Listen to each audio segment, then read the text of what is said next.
आज की इस वीडियो में हम जानेंगे हिंदू कैलेंडर पांचांग के बारे में और क्या होता है शुक्ल और कृष्ण पक्ष और कैसे की जाती है इसकी गणना। आप सबका स्वागत है आपके अपने चैनल डिवाइन सनातन धर्म पे।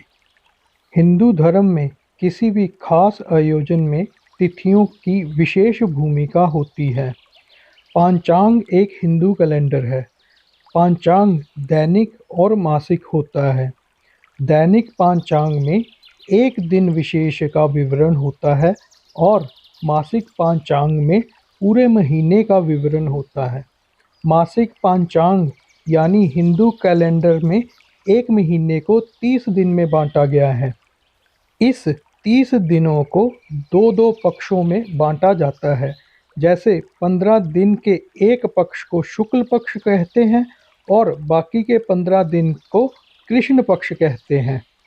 चंद्रमा की कलाओं को ज़्यादा और कम होने को शुक्ल और कृष्ण पक्ष कहते हैं। आइए जानते हैं कि वैदिक शास्त्र में इन दोनों पक्षों का क्या महत्व है। कृष्ण पक्ष पूर्णिमा और अमावस के बीच वाले हिस्से को हम कृष्ण पक्ष कहते हैं। जिस दिन पूर्णिमा तिथि होती है उसके अगले दिन से कृष्ण पक्ष की शुरुआत हो जाती है, जो अमावस तिथि के आने तक 15 दिनों तक रहती है। कृष्ण पक्ष में नहीं किए जाते हैं शुभ कार्य। मान्यता है कि जब भी कृष्ण पक्ष होता है तो उस दौरान कोई भी शुभ कार्य करना उचित नहीं होता। दरअसल इसके पीछे ज्योतिष में चंद्रमा की घटती हुई कलाएं होती हैं। पूर्णिमा के बाद जैसे जैसे दिन आगे बढ़ता है वैसे वैसे चंद्रमा घटता जाता है, यानी चंद्रमा का प्रकाश कमजोर होने लगता है। चंद्रमा के आकार और प्रकाश में कमी आने से रातें अंधेरी होने लगती हैं। इसी कारण से कृष्ण पक्ष को उतना शुभ नहीं माना जाता। आइए जानते हैं कि कृष्ण पक्ष की तिथियां कौन कौन सी हैं। पूर्णिमा, प्रतिपदा, प्रतिपदा, तृतीया, चतुर्थी, पंचमी, षष्ठी, सप्तमी, अष्टमी, नवमी, दशमी, एकादशी, द्वादशी, त्रयोदशी, चतुर्दशी।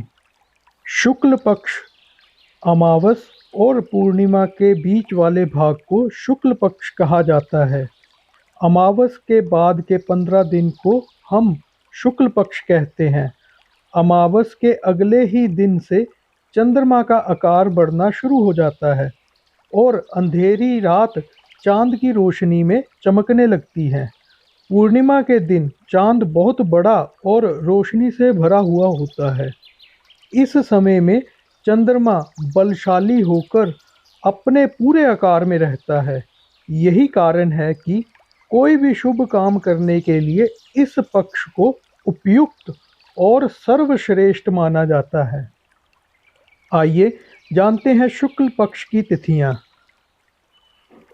अमावस्या, प्रतिपदा, प्रतिपदा, तृतीया, चतुर्थी, पंचमी, षष्ठी, सप्तमी, अष्टमी, नवमी, दशमी, एकादशी, द्वादशी, त्रयोदशी और चतुर्दशी। पौराणिक कथाओं में शुक्ल और कृष्ण पक्ष के संबंध में कुछ कथाएं प्रचलित हैं। आइए जानते हैं कि कृष्ण पक्ष की शुरुआत कैसे हुई। शास्त्रों में वर्णित कथा के अनुसार दक्ष प्रजापति की 27 बेटियां थीं। इन सभी का विवाह दक्ष प्रजापति ने चंद्रमा से किया। दक्ष प्रजापति की ये 27 पुत्रियां वास्तव में 27 नक्षत्र थी। चंद्रमा सभी में सबसे ज़्यादा रोहिणी से प्रेम करते थे। चंद्रमा बाकी सभी से हमेशा रूखा हुआ व्यवहार करते थे। ऐसे में बाकी सभी स्त्रियों ने चंद्रमा की शिकायत अपने पिता दक्ष से की। इसके बाद राजा दक्ष ने चंद्रमा को डांट लगाई और कहा कि सभी पुत्रियों के साथ समान व्यवहार करें। इसके बाद भी चंद्रमा का रोहिणी के प्रति प्यार कम नहीं हुआ और वह बाकी पत्नियों को नज़रअंदाज करते रहे। इस बात को लेकर दक्ष प्रजापति गुस्से में आकर चंद्रमा को क्षय रोग का श्राप देते हैं। इसी श्राप के चलते चंद्रमा का तेज धीरे धीरे मध्यम होता गया। तभी से कृष्ण पक्ष की शुरुआत मानी गई है। आइए जानते हैं कि शुक्ल पक्ष की शुरुआत कैसे हुई। दक्ष प्रजापति के श्राप के चलते क्षय रोग से चंद्रमा का तेज कम होता गया और उनका अंत करीब आने लगा। तब चंद्रमा ने भगवान शिव की आराधना की और शिवजी चंद्रमा की आराधना से प्रसन्न होकर चंद्रमा को अपनी जटाओं में धारण कर लिया। शिव जी के प्रताप से चंद्रमा का तेज फिर से लौटने लगा और उन्हें जीवन दान मिला। दक्ष के श्राप को रोका नहीं जा सकता था। ऐसे में श्राप में बदलाव करते हुए चंद्रमा को हर 15-15 दिन में कृष्ण और शुक्ल पक्ष में जाना पड़ता है। इस तरह से शुक्ल पक्ष की शुरुआत हुई। आशा करता हूँ दोस्तों आपको ये जानकारी अच्छी लगी हो। बोलो दिव्य सनातन धर्म की जय। इस चैनल को सब्सक्राइब करिए, वीडियो को लाइक करिए और शेयर करिए। धन्यवाद।